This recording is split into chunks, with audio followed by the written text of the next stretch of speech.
Olá, meu nome é Ney Herman. Muito obrigado por permitir que eu entre em sua casa neste momento. Está começando mais uma edição do programa Lente Aberta aqui na TVE, a TV Educativa dos Campos Gerais. Hoje nós vamos falar sobre um assunto importante e necessário: como se comportar diante da nova legislação trabalhista que entrou em vigor.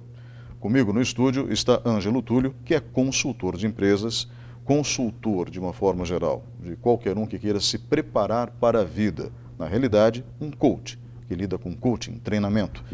Um dos melhores profissionais nesse segmento no Paraná. Muito obrigado pela sua presença hoje aqui.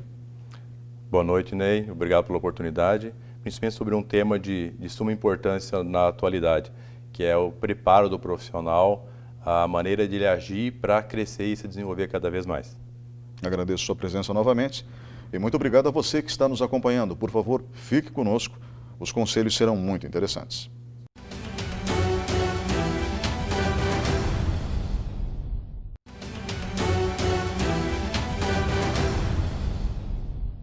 Olá, estamos de volta com o segundo bloco do programa Lente Aberta. O tema de hoje: como se comportar perante a nova legislação trabalhista.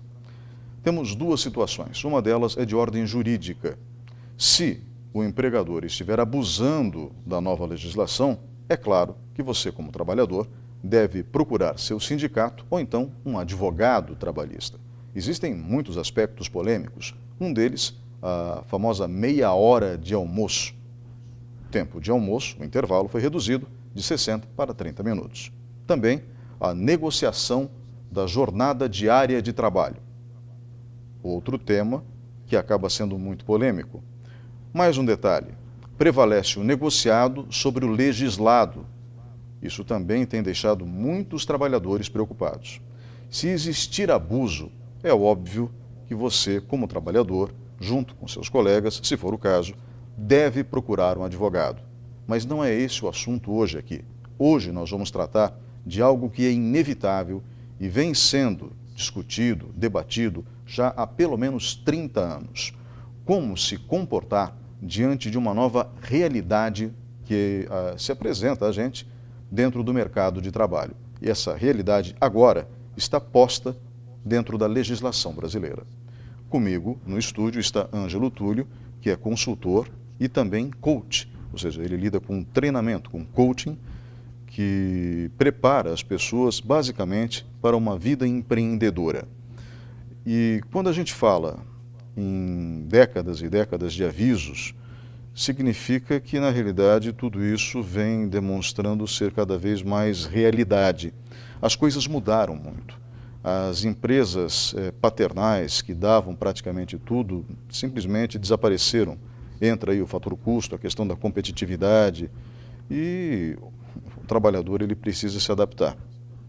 Dentro dessa adaptação surgiu, por exemplo, e foi uma brilhante estratégia do governo federal, a criação da MEI, a microempresa individual, ou a figura do microempreendedor individual.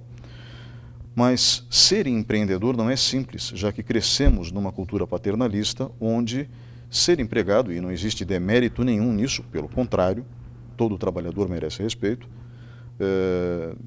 simplesmente se exige uma outra teoria, uma outra filosofia de quem trabalha para um terceiro, na condição de empregado. Na condição de prestador de serviço, aquele contratante é seu cliente.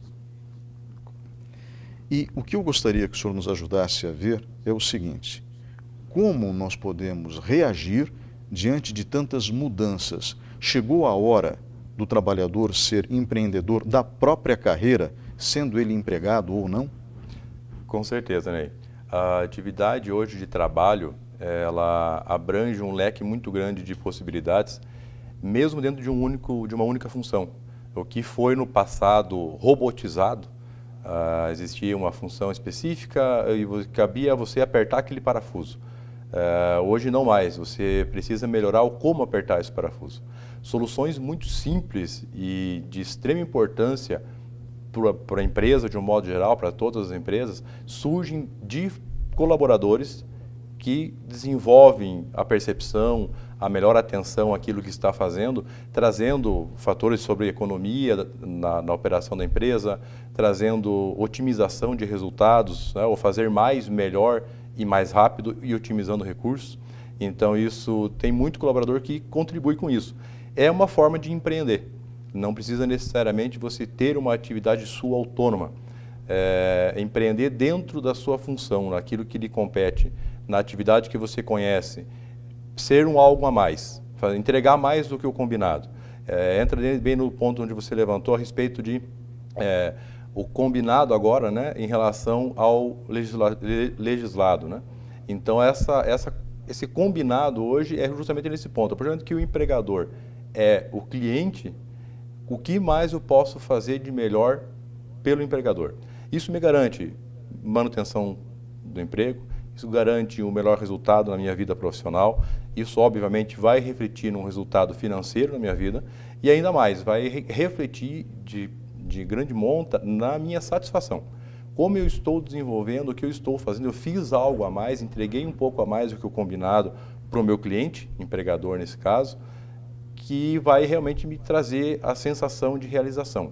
Fiz algo a mais, fiz melhor. Então, nesse entendimento do empreender dentro das suas funções, mesmo sem uma empresa, ou muitos estão nesse formato, né? Muitos estão hoje contratados terceiros para atender seu cliente dentro da empresa do cliente. Então, ele deixa de ter o vínculo de empregador e empregado, mas não deixa de ter a atividade de se desenvolver melhor, de fazer o seu melhor. Pessoas para isso tem bastante, precisamos estar atentos em relação ao que vamos fazer e o que de melhor podemos fazer. Buscar aperfeiçoamento, buscar cursos, novos treinamentos, atividades não só específicas da área teórica ou da área do meio afim do que eu vou desenvolver, da minha função, mas me autodesenvolver. O que eu posso fazer por mim de melhor, ser uma pessoa melhor, melhorar minha postura, minha atividade, minha maneira de agir. Isso vai fazer uma grande diferença nesse mundo hoje de empreender dentro do nosso trabalho. Existe uma cultura no Brasil que é iniciada na atividade escolar. Então, a criança vai com preguiça para a escola. O único momento em que ela demonstra alegria, normalmente, isso a grosso modo, é no intervalo e na saída da escola. Às vezes no retorno das férias, mas não por causa da escola, e sim por causa dos colegas. Os colegas. Então, o que acontece? Desde cedo, qual é o trabalho do estudante? É aprender, é estudar. Né? Então, desde cedo se encara a atividade laboral como um peso. Existe uma questão cultural que é errada aí. Quando aprender, nesse caso a atividade laboral do estudante, deveria ser prazerosa. Lógico que muitos professores não facilitam isso. Alguns realmente têm uma didática horrível, às vezes as condições da escola são terríveis, e isso acontece num país pobre como o nosso, infelizmente ocorre. Cabe à população cobrar do governo condições adequadas e treinamento constante para os nossos professores, para que as crianças sejam bem tratadas e estimuladas a aprender. Nós temos essa herança cultural. E isso acaba acontecendo no ambiente de trabalho. O sujeito é contratado, ele começa animado. Depois ele só fica animado quando o chefe está olhando. Se o chefe não estiver olhando, ele faz o que ele tem que fazer, obviamente, porque senão ele perde o emprego. Então o medo é de perder o emprego. Já é uma questão de postura aí. E quando termina a jornada de trabalho, é a mesma sensação que a criança tem quando bate o sinal do fim das aulas. Que bom, agora eu vou para casa. Exatamente. Uma criança a gente consegue educar. Um adulto a gente consegue conscientizar de que essa postura é uma postura errada, ou seja, que aquela alegria dos primeiros dias, ela tem que ser reinventada de alguma forma? Com certeza, Ney. Pegando os pontos em relação a essa parte cultural, isso é um fato, né? Me fez lembrar de um comentário de um professor e diretor de escola que eu tive, que ele falava: eu não entendo o porquê a maior alegria do estudante é dia de feriado e férias. Deveria ser o contrário. A minha maior alegria é poder estar na escola. Sem o demérito em relação sem entrarmos no mérito em relação a estrutura, enfim, da educação no Brasil, nós fazemos o ambiente. Então, existem estudantes e profissionais na mesma circunstância, na mesma condição, que fazem diferente. Então, eu consigo modificar o meu ambiente. No cunho profissional, na questão de como conscientizar depois de estarmos na fase adulta, nós temos um trabalho dentro do coaching que desenvolve muito a questão de encontrarmos motivos. Então, por que eu fazer? Por que eu vou desempenhar essa atividade da melhor maneira possível? Isso é muito claro, ninguém faz nada por outro. Não faz porque a empresa é bonita, é grande, é pequena, não faz porque o patrão é gente boa, eu faço pelos meus motivos. A grande falha, e isso não é do brasileiro somente, é da humanidade como um todo, é encontrar o porquê eu vou fazer isso. Então, quais são os meus motivos para isso? Para encontrar isso e aí entrarmos na conscientização e eu fazer o meu melhor e deixar de ser prazeroso a sexta-feira e um problema a segunda-feira, né, quando toca os anúncios de domingo à noite nas TVs, é síndrome do pânico, né? Já é segunda-feira. Então, para mudarmos esse cenário, eu preciso encontrar o meu motivo. E se ele for só pelo salário, é um grande problema. Isso cabe a empregadores e a empregados identificarem os seus motivos e saírem desse ciclo vicioso, que eu vou lá e troco as minhas horas de trabalho por um valor e simplesmente isso. E o que eu faço com esse valor? Eu consigo manter minha casa, manter minha qualidade de vida, minha estrutura de vida, minha família, meus filhos.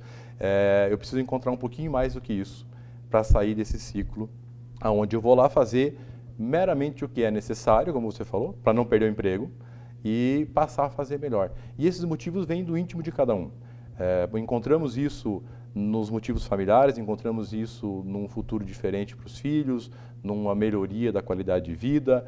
Eu preciso encontrar aquele fator que vai me mover a fazer melhor, a fazer mais, a querer melhorar a minha qualidade de vida como um todo, a minha capacidade financeira, a minha intenção no trabalho. Aí eu passo a modificar e a conscientizar isso. Deixo de ir lá fazer por um valor trocado pelas minhas horas de trabalho e passo a fazer por um motivo muito maior. Isso é individual de cada um. Esse despertar através do ego, quando eu falo ego, eu me refiro àquela manifestação do eu perante o mundo. Né? Como que eu me comunico com o mundo? Através da construção do ego. O ego é aquela faceta que eu conheço, como eu mesmo, e que o mundo conhece. Ou seja, é aquilo que eu faço e aquilo que eu digo. E aí eu estou definindo o ego de uma maneira muito simplista, porque o ego pode ser definido de outras formas também. Sim. E quando eu paro para pensar na palavra ego, vem um derivativo que é o egoísmo. Ou seja, eu penso em mim. Aliás, se eu não pensar em mim, eu não sobrevivo. Correto. Fazendo aqui uma analogia com um caso de afogamento. Eu não posso salvar alguém que está se afogando se eu não sei nadar. Sem dúvida. Então, eu preciso, em alguns casos, até nocautear quem está se afogando para que a pessoa não me leve junto. E daí depois, obviamente, reanimar a pessoa na praia ou na beira da piscina. Então, quando eu coloco as coisas dessa forma, eu coloco o egoísmo como algo que pode ser deplorável, como também pode ser natural. Dentro dessa naturalidade, é preciso compreender que eu tenho que ter um fator motivacional, que foi o que o senhor mencionou agora. Como que eu descubro esse fator motivacional? Ney, eu consigo buscar essas informações entendendo aquilo que realmente tem valor para mim. A partir do momento que, voltando à questão salário, né, o troca de dinheiro por horas trabalhadas, se for somente esse meu valor, ele é complicado, porque ele passa, né? Ele vai trocando de mão. Agora, onde tem os meus valores, família, filhos, motivos maiores, né? Uma melhora na qualidade de vida, trocar de carro, comprar minha casa própria, motivos que vão me levar a conduzir de maneira diferente tudo que eu faço.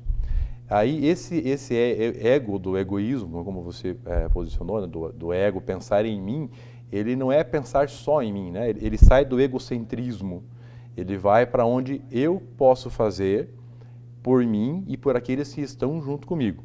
O que eu posso fazer de melhor? No ambiente profissional, no ambiente de trabalho, no ambiente de casa, né, o lar. E esse motivo ele vai estar com certeza no vínculo familiar ou então algo seu, né, algo que eu quero conquistar para mim. É onde eu vou conseguir despertar esse motivo de fazer melhor.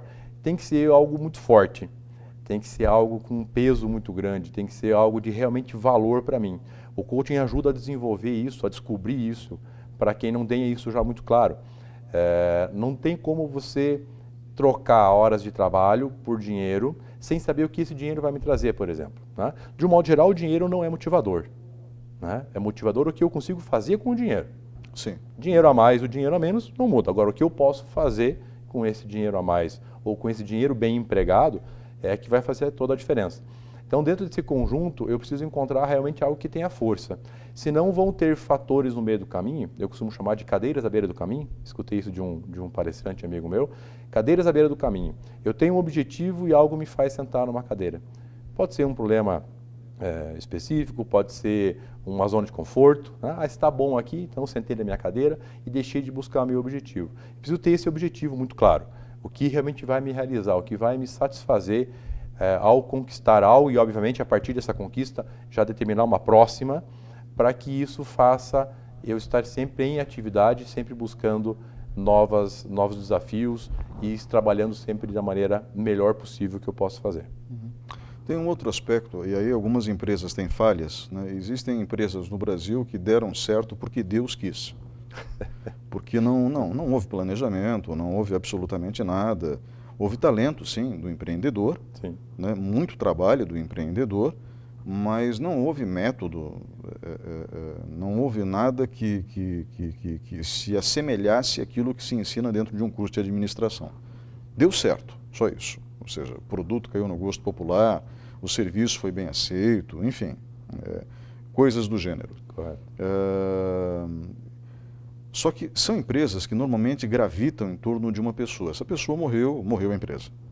Né? Infelizmente, a gente já viu isso acontecer com diversos grandes grupos. Eu não vou citar nomes aqui para não dar direito de resposta. Empresas que você jamais poderia imaginar que um dia iriam à falência. Né? E foram. Né? Porque gravitavam em torno de uma pessoa que era excepcional. Né? Para construir um império é preciso ser excepcional. Exato. Então, o que eu quero dizer com isso? Algumas empresas falham justamente em não deixar claro para os seus funcionários qual é a missão, né, da empresa, ou seja, o que ela realmente faz, qual é o objetivo dela, qual a sua visão, ou seja, o ideário da empresa. Então, o empresário às vezes não ajuda. Mas tem empresas que ajudam. Tem empresas que têm o seu ideário bem claro.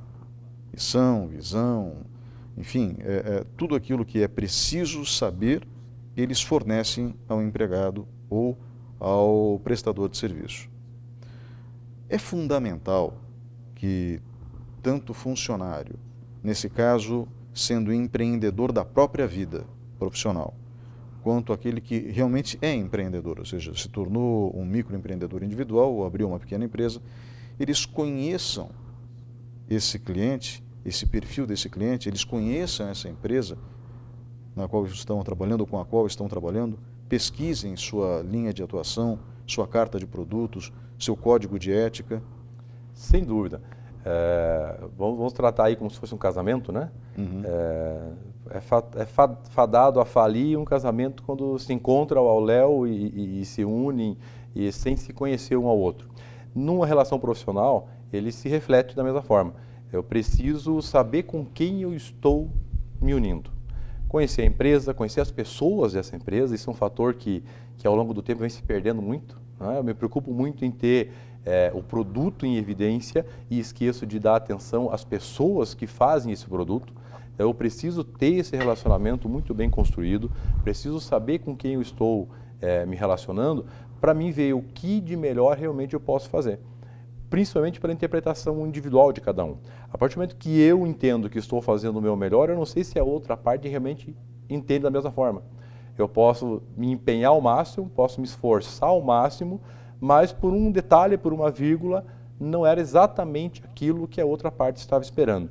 E isso só se consegue a partir de tomar conhecimento pleno de tudo que envolve a empresa, a sua missão, os seus valores, a atividade que ela quer se dedicar, mercados que ela quer expandir, novos produtos, onde está o calo, às vezes é aí onde consegue se desenvolver um bom relacionamento.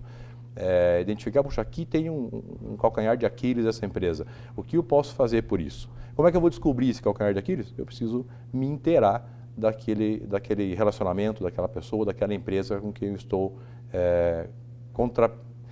contrapartindo alguma função, né? Alguma atividade, seja uma entrega de produto quando é terceirizado, seja a minha função especificamente interna dentro da empresa.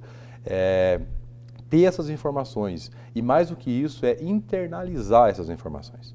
Porque eu sabia muito fácil, né? Hoje, ainda mais com a internet no ponto onde estamos, é muito rápido eu ir ali para a internet, digitar o nome da empresa, descobrir meia dúzia de informações dessa empresa, que são com certeza relevantes, que podem ser importantes para um momento específico. Para uma primeira visita, para uma conversa, para uma primeira chamada, para uma proposta de parceria, seja terceirizado ou seja empregado. É importante, sim, com certeza, de relevância, mas ela acaba ali. Eu preciso aprofundar, eu preciso continuar buscando conhecer, aprender um pouco mais, trocar ideias, trocar informação, e isso é um caminho de mão dupla. Tanto o empregador quanto o empregado, a empresa tem a necessidade de fazer isso. Infelizmente, as empresas que não fazem incorrem em problemas, como você falou, grandes grupos acabam se acabando por falta disso, né? Isso dentro do mundo empresarial, dentro da questão que se vê hoje muito é a questão da transição para os novos gestores, como isso acontecer, além do planejamento inicial da empresa, fora aquelas que deu certo, né?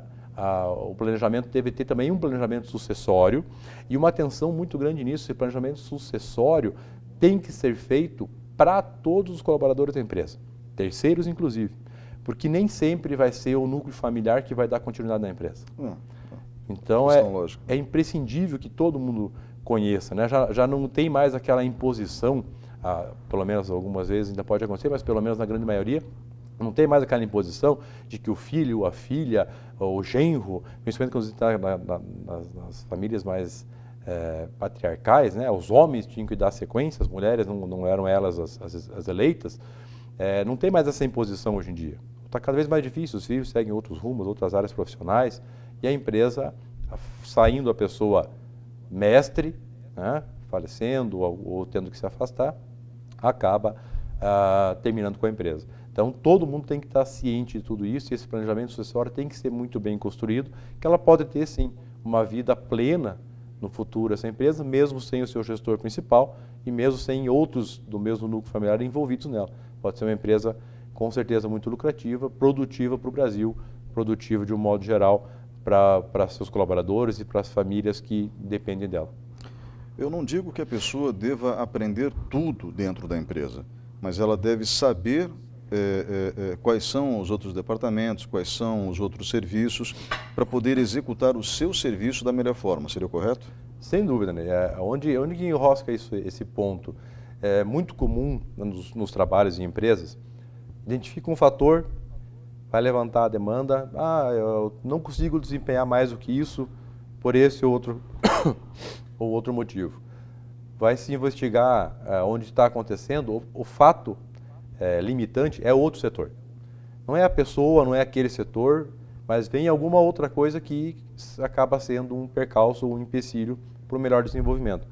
E aí essa falta de comunicação que acaba existindo entre os setores da empresa pode ser um grande problema. Então é importante que as pessoas se conheçam em si, o tratar pessoas mesmo.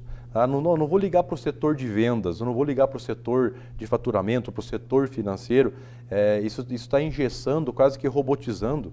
Então é importante que eu fale com o fulano do financeiro. Eu vou conversar com o ciclano do setor de vendas, né, para que eu personifique. Essa aproximação de pessoas, que é onde falei antes, do relacionamento mais aproximado, é que eu vou saber exatamente o que eu preciso fazer, qual a melhor maneira de fazer o andamento, e consigo trazer os setores, ou as pessoas, então, a se conversar e encontrar as melhores soluções. A gente fala muito da empresa dar treinamentos, mas existem alguns treinamentos que até são gratuitos, online, às vezes palestras que a gente assiste. É muito comum o trabalhador brasileiro chegar em casa e esquecer da vida, né? Eu não acho isso errado. Pelo contrário, o cansaço nos dias de hoje é muito intenso. Essa história da humanidade ficar conectada o tempo inteiro através do telefone celular não pode ser saudável. Com certeza. Mas, enfim, isso é um elemento que vai ser estudado daqui a alguns anos. Porém, existem ferramentas que estão na nossa mão, né? Eu tenho uma dúvida. O Google ajuda. Está certo que vem muito lixo no Google, mas a gente pode dar uma peneirada. Isso por uma dúvida imediata. Às vezes, eu tenho uma possibilidade de um curso gratuito. Então, além da empresa fornecer esses cursos, é importante que eu também me qualifique? É nesse ponto que se defende a teoria do empreender, mesmo dentro de uma atividade profissional prestada a um terceiro. O empreender parte disso, né? Para mim empreender, eu preciso descobrir qual é o setor, como eu vou agir, quais são meus clientes e preciso me profissionalizar, me preparar para isso. É importante sim a empresa focar no treinamento, no aperfeiçoamento dos seus colaboradores, mas no desenvolvimento relacionado à empresa em si, ao que é importante especificamente para a empresa, nos seus produtos, nos seus processos. Isso é importante que a empresa, com certeza, preste esse conhecimento aos seus colaboradores. Agora, onde eu posso me desenvolver como pessoa, como profissional, compete a mim. Aí a essência do empreender, de um modo geral, principalmente na questão hoje, do tema de hoje, de empreender para a empresa, empreender naquela função que eu já desenvolvo. Cabe a mim, sim, buscar aperfeiçoamento. Existe, como você falou, muita opção, muitas soluções presenciais, à distância, cursos de maior tempo, de menor tempo, cursos extremamente rápidos, que me melhoram, me aperfeiçoam, e isso cabe a mim, sim, buscar. Principalmente porque é um conhecimento meu. Esse conhecimento é um patrimônio próprio, não há como ficar para a empresa, não há como alguém levar embora. A partir do momento que eu detenho esse conhecimento, eu levo comigo para sempre. Então eu posso ter outras oportunidades no futuro que esse conhecimento vai fazer parte e eu consigo tirar um bom proveito dele. Ângelo, muito obrigado pela sua participação nesse bloco. Nós vamos agora para um breve intervalo e voltamos em instantes.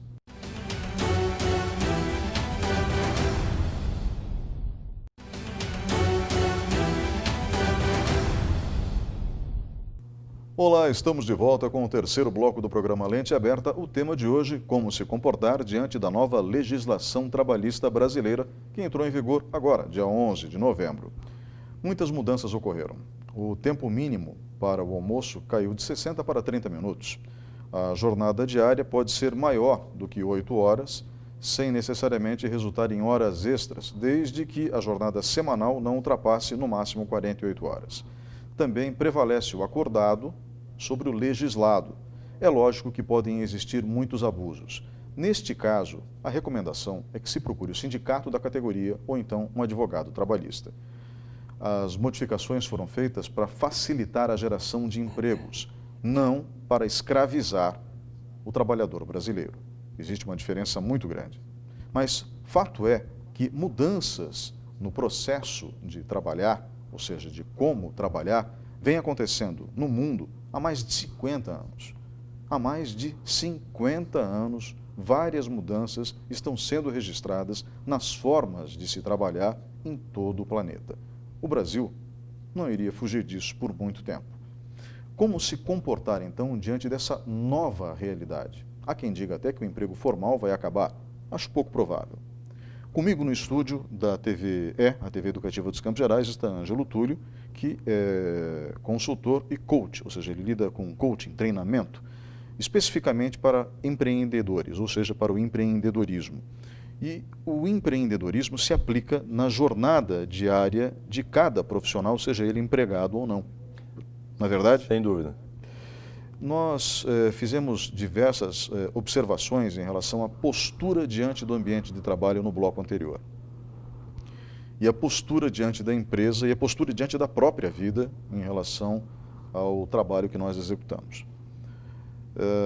Se eu não me engano, era Jean-Paul Sartre que dizia que o inferno é o outro. E cá entre nós, às vezes, eu acho que ele tem razão. mas o fato é que, sendo ou não um inferno, nós temos que conviver com essas pessoas. O agradável é que isso não ocorra.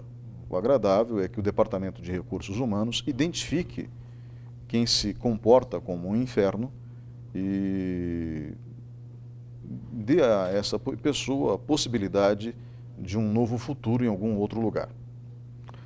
Mas o que eu gostaria de saber é o seguinte: tirando casos extremos como esse, como devemos nos relacionar com os colegas de trabalho para que o ambiente seja mais produtivo?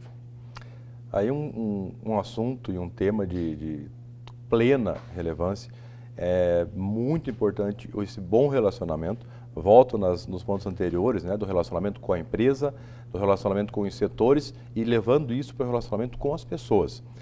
Onde vai se construir de fato uma atividade sólida, uma produtividade segura, porque o relacionamento interpessoal é que vai fazer toda a diferença. Isso é um tema bastante trabalhado dentro do coaching, de como melhorar o relacionamento interpessoal.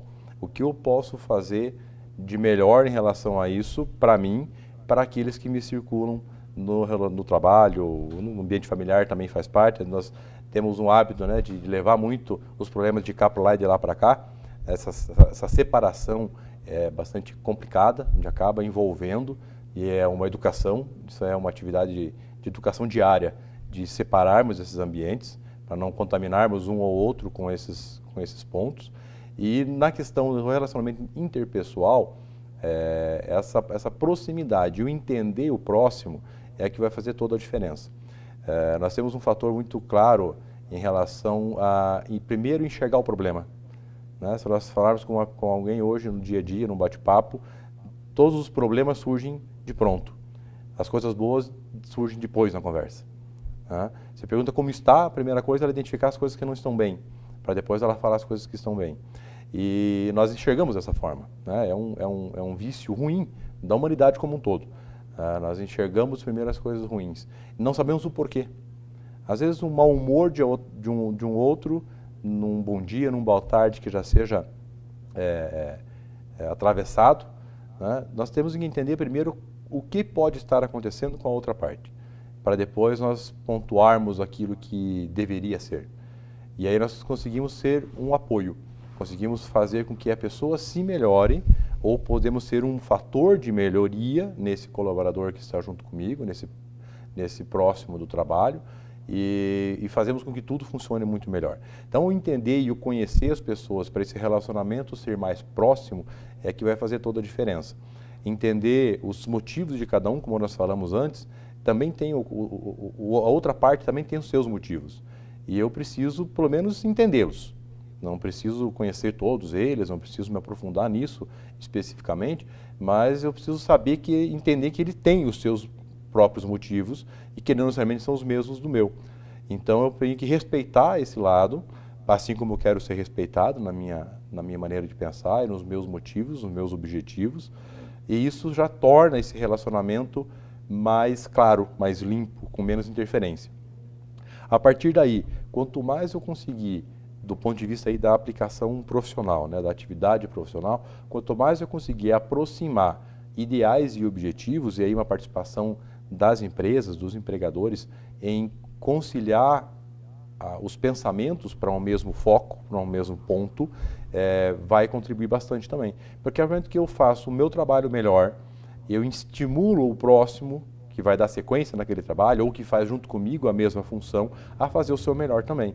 Então é um desempenho onde tudo soma, tudo traz um resultado melhor, tudo traz uma produtividade mais objetiva, mais lucrativa, obviamente, e esse lucrativo é para todo mundo. Né? Existe uma visão muito específica de que quando você fala em lucro, o lucro é da empresa.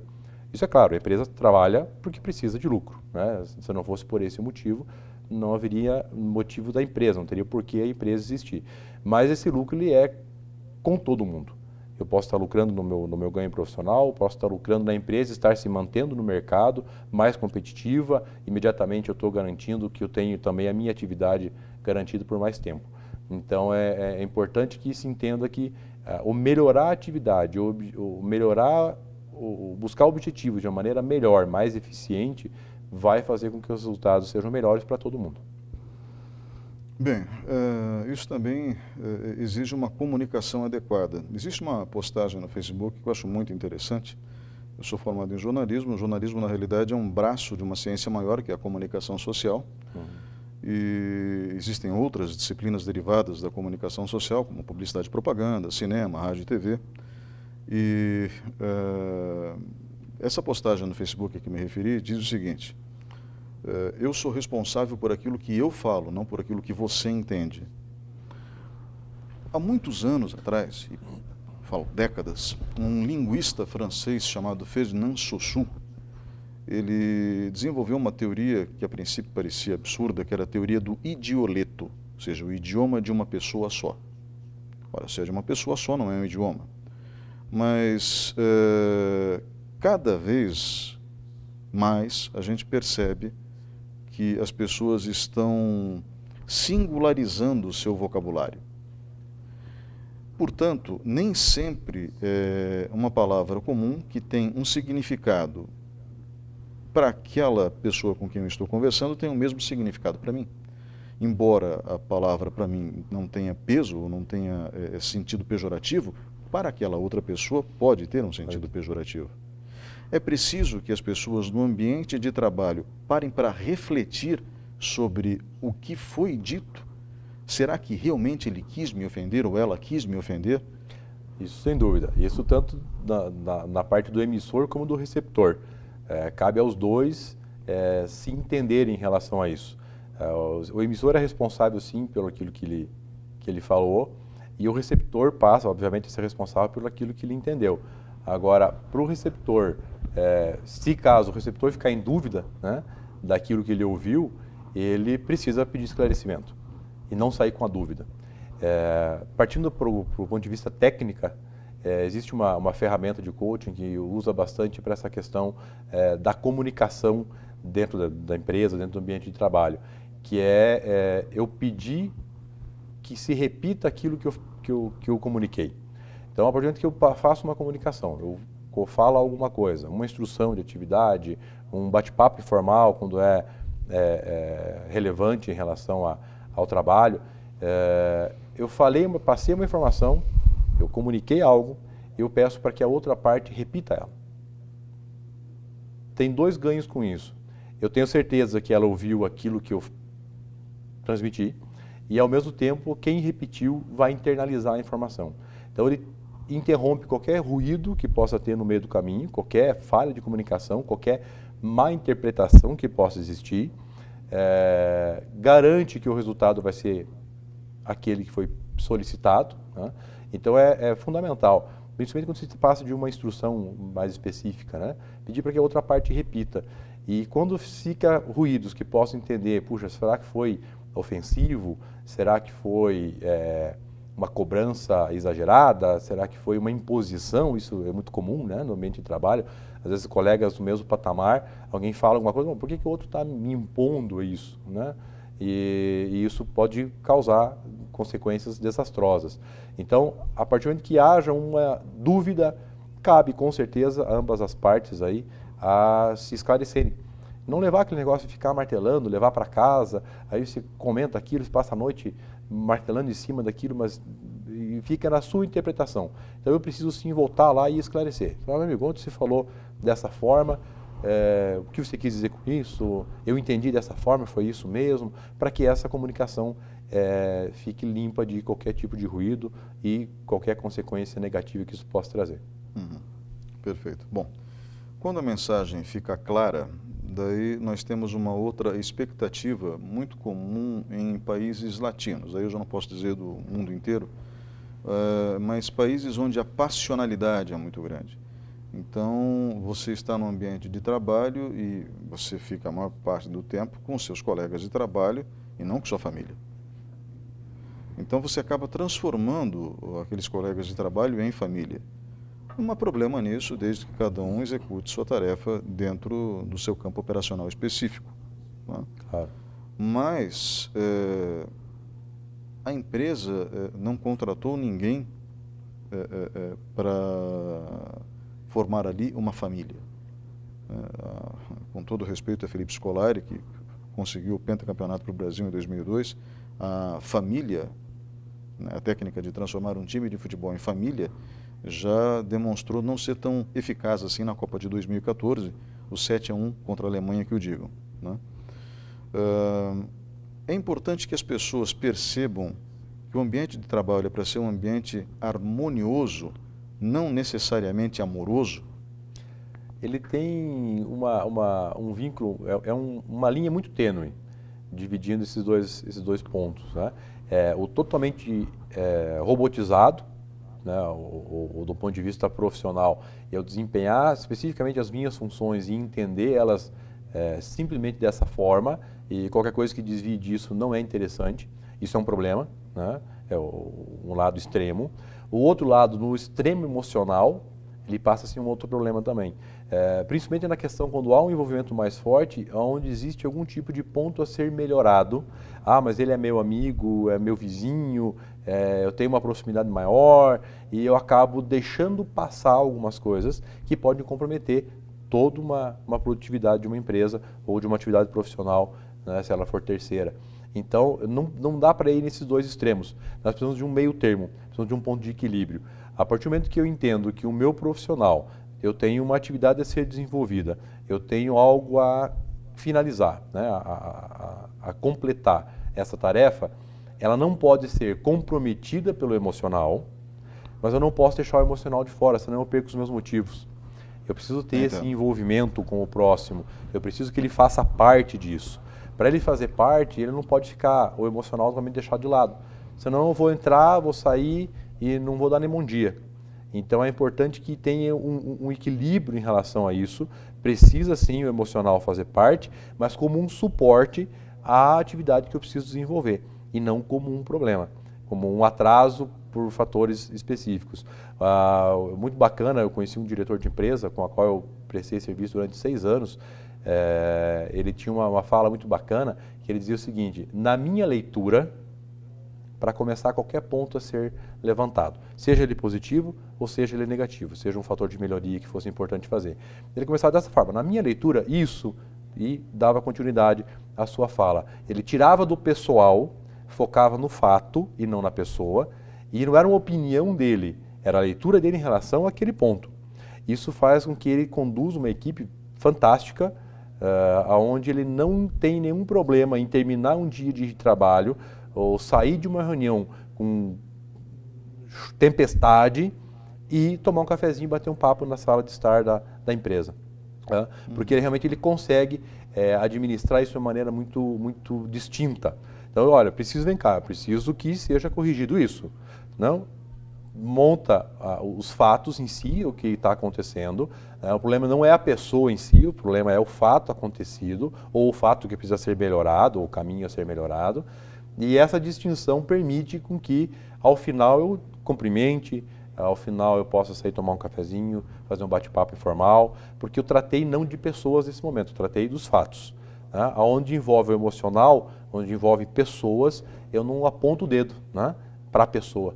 Né? Eu levanto e trabalho sobre aquilo que precisa ser melhorado, ou mesmo parabenizado. Né? Existe uma outra expressão também de um grande empresário conhecido meu, que ele fala o seguinte: ótimo essa conquista, parabéns por aqui, qual é a próxima?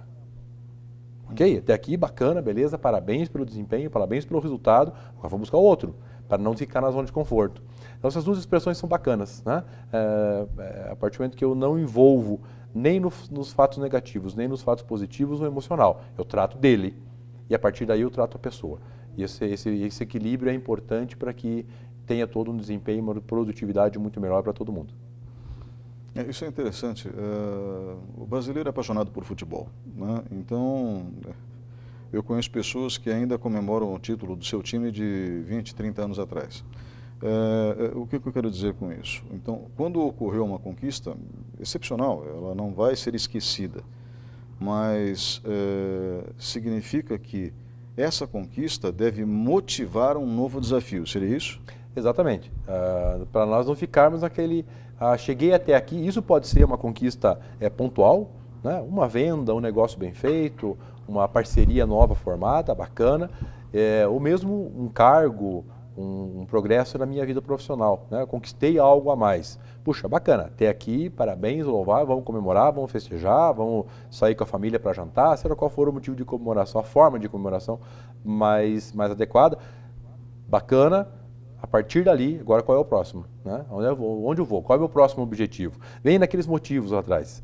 Né? Qual é o meu motivo de fazer o meu melhor? Então eu preciso ter sempre algo a mais. Se eu cheguei num patamar onde eu me entenda que está tudo bem, eu entro numa zona de conforto, e uma zona de conforto perigosa. Existem alguns estudiosos que defendem o seguinte, né?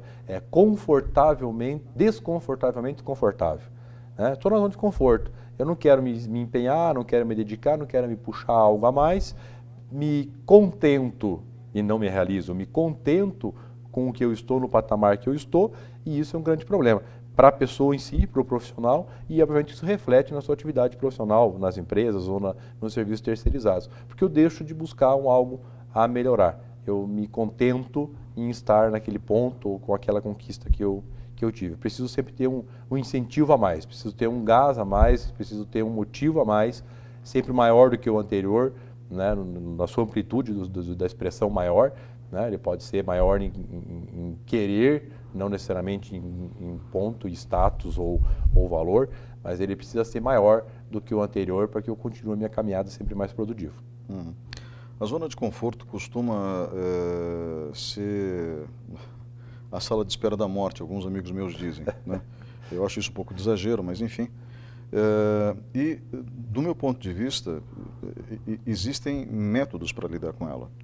Mas algumas pessoas não conseguem, porque elas estão muito cansadas. Então, a zona de conforto, na realidade, é uma zona de descanso. Se essas pessoas se sentem excessivamente cansadas, é recomendável procurarem um médico? Sem dúvida. Vai ter fatores do porquê disso, né? E precisa se entender esses fatores. Ele pode ser emocional, ele pode ser realmente um cansaço físico. O que eu posso fazer para melhorar em relação a isso? Né? Uma vida sedentária, uma vida de muitos problemas, então existe um cansaço emocional que pode estar envolvendo isso tudo. É importante, sim, buscar profissionais que possam me auxiliar. Não há, principalmente de acordo com a faixa de maneira de trabalho e etapa da vida de cada um, existem fatores que vão modificando, obviamente, e eu preciso manter meu ritmo de acordo com a média, ou de preferência melhor que a média, em relação àquela etapa de vida que eu estou. Se eu estou abaixo, eu preciso identificar quais são os pontos que estão me travando nesse sentido. Eu não tenho mais vontade de nada, não quero mais buscar, meu negócio é chegar em casa e calçar o chinelo e esperar o próximo dia, e isso é um grande problema. É perigoso. E aí entra na questão de ser a sala de espera para UTI, né? Ela é exagerada, mas não deixa de ter um fator de verdade, porque a gente acaba dali definhando realmente, profissionalmente principalmente, a gente acaba definhando. E aí a gente pode com certeza parar na UTI, principalmente na vida profissional. Então é necessário eu buscar, sim, entender por que eu não tenho mais esse ânimo e, de novo, reforçar os meus motivos. Se eu tenho um motivo muito forte, se eu tenho um motivo muito claro, não vão existir barreiras, não vai existir cansaço que vai me segurar. Né? Dentro de leituras, estudiosos dizem que nós nos tornamos especialistas em algo depois de 10 mil horas de prática. Né? Então, tomando isso como referência, quem conquistou isso, praticou essas 10 mil horas daquela atividade que ele desenvolvia. Então, o cansaço não segurou ele. Poderia ter terminado, um grande exemplo disso é Oscar Schmidt, né? Que conhecido como mão santa, mas ele não tinha, minha mão não tem nada de santa. Né? Foram horas e horas de treinamento. Foram horas e horas de treinamento. A equipe terminava o treinamento, ia embora e eu continuava na quadra treinando arremesso. Então, ele atingiu a perfeição da sua qualidade profissional pelo treino, pela repetitividade daquele processo. Né? Então, se eu tenho um motivo muito forte para conquistar, eu vou fazer com que me torne especialista naquilo que eu faço. E aí a zona de conforto não vai existir. Por mais que ela queira assentar uma poeirinha, eu vou sapatear para a poeira levantar de novo, se for o caso, buscar uma ajuda profissional para entender aquilo que possa estar me provocando esse desânimo, esse cansaço excessivo, seja ele físico ou emocional. Bacana buscar, sim, um apoio. O relacionamento familiar pode interferir no ambiente de trabalho. cada vez é mais importante as pessoas buscarem harmonia na vida como um todo? Ney, é imprescindível, né? É um fator de relevância total, né? Acho que plena. Não há como nós ficarmos realizados em apenas um dos pilares que nos sustentam, né? Nós temos a vida profissional, a vida social, a vida religiosa e a vida familiar, né? Então, esses pilares, eles têm que estar muito bem sustentados, né? Eu preciso estar bem comigo mesmo, preciso estar bem profissionalmente, preciso estar bem com a minha religiosidade, seja ela qual for, e preciso estar bem com a minha família, né? Com o convívio social também. Então, esse equilíbrio é importante. Muitos desastres nas vidas humanas acontecem por deixar um desses pilares de lado. No momento que eu excluo o social, eu começo a me sentir sozinho. Por mais que eu tenha um bom convívio familiar, mas não tem mais aquele amigo que chama para um churrasco, não tem mais um amigo que liga para um café da tarde, eu sinto falta disso. Então eu acabo me reprimindo por isso, né? Se eu deixo a minha vida profissional de lado, estagno, tá bom como está, né? Eu vou sentir falta, vou ver outros profissionais crescendo, vou ver outros com mais energia se desenvolvendo e eu vou ficando para trás. Isso vai me causar um problema também. Se eu deixar o familiar de lado, da mesma forma, se eu não estiver bem com a família, vai interferir de maneira direta no meu desempenho. Por mais que eu separe os pontos fiquem fora, né, eu vou acabar indo envolvido. Posso não envolver a vida familiar no profissional, mas eu vou envolvido com isso. E vai comprometer com certeza a minha produtividade e também da mesma forma com a minha religiosidade. Eu preciso estar bem. Não preciso ter um segmento específico, não preciso ter uma atividade muito específica, mas aquilo que, do meu ponto de vista, me entenda bem nesse fator. Né? Então eu preciso desse conjunto. Esses 4 pilares têm que andar juntos, sim, para que eles não interfiram num ao outro. Quando eu dedico muito tempo ao profissional, deixo os demais de lado, eu vou ter problema. Quando eu dedico muito tempo ao familiar, deixo os demais de lado, eu vou ter problema. Eu preciso de um ponto de equilíbrio nesses 4 pontos, sem dúvida nenhuma. Nós vivemos num processo, agora com essa meia hora de almoço, isso acaba sendo bem visível, onde nós comemos muito rápido e não prezamos pela qualidade do que comemos. Então, aqui eu faço uma pergunta que parece boba, parece voltada a um profissional da área de saúde, mas não é. Quando a gente fala de se comportar bem para o ambiente de trabalho, significa deixar de lado velhos hábitos brasileiros, como, por exemplo, almoçar demais e depois de trabalhar, porque nós não temos a tradição de países como a Espanha, por exemplo, ou o México, onde tem a siesta, né, onde as pessoas descansam depois do almoço. Aliás, uma tradição muito interessante. Mas almoçamos de uma forma muito intensa. Então, e às vezes ingerimos muito carboidrato. Simplificando, devemos tomar cuidado com a parte de alimentação. Na parte de apresentação, são 2 perguntas em uma. Temos que tomar cuidado com a aparência, com o bom hálito, verificar se não tem halitose. Alguém da família pode muito bem nos alertar sobre isso, né? Halitose, quando o mau hálito vem de dentro, às vezes, algum problema gastrointestinal. Tomar cuidado com as axilas, né? Porque, infelizmente, nós temos um odor natural, nós, os seres humanos, muito forte. Essas características devem estar presentes, porque como ficou mais fácil demitir, as pessoas podem ser demitidas por isso e não são nem avisadas disso. Exato. Então, pode parecer bobagem, mas não é, né? Se alimentar bem e se apresentar bem. Sem dúvida. É fator relevante na nossa vida no dia a dia, né? Se vamos nos reunir com amigos e estamos num ambiente onde alguém ali no meio esteja mal apresentado ou cometa exageros de qualquer ordem que seja no fator aí da alimentação, isso causa um desconforto, né, no grupo todo que está fazendo parte daquele convívio. Agora imagina isso dentro do ambiente profissional. É de suma importância eu ter um equilíbrio nisso. Preciso, obviamente, ter todos os cuidados com a asepsia, com a atenção aos cuidados de higiene, de apresentação. Isso é fator crucial, mesmo em atividades laborais mais pesadas, né? Mas não tem como. Não, tem, você consegue dar uma parada, se refrescar, uma muda de roupa para cada turno, ou opções, enfim, que podem ser utilizadas, que fazem toda a diferença. Não só para o bem-estar do próximo, como para o nosso mesmo. Né? Eu tive muito tempo na estrada. Por 15 anos da minha vida eu fiquei literalmente morando na estrada. Eu tinha o hábito de sempre ter uma camisa, uma muda de roupa à mão.